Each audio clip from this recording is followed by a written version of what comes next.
ও মা, আমার কি সৌভাগ্য! এসো এসো, বসো বসো। তারপর কেমন আছো বলো? এই চলছে গো দিদি। তোমার মতো তো আর আমার কপাল সোনা দিয়ে বাঁধানো নয় যে ফাটাফাটি বলবো। চলছে কোনো রকমে।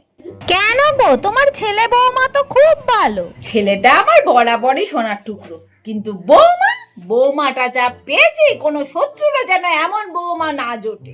কেন গো, কি হয়েছে? থাক বাবা, এখন বলবো না। শুনে ফেললেই আমার আবার এক হাত নিয়ে নেবে।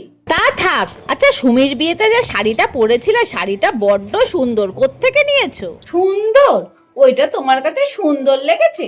আমার কাছে তো মোটেই সুন্দর লাগেনি গো পরে। ওইটা বৌমা আমাকে দিয়েছিল।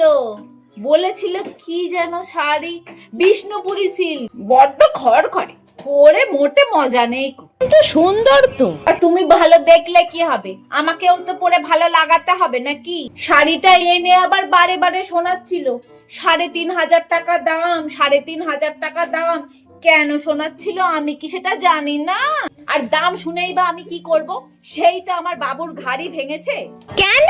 তোমার বৌমা তো চাকরি করে। বাদ দাও তো, কটা টাকা পায় চাকরিটা করে? হ্যাঁ, যে আমার মাথা কিনে নিয়েছে না? তুমি তো কিছু জানো না, আমি জানি, তাই তুমি অত কথা বলো না গো।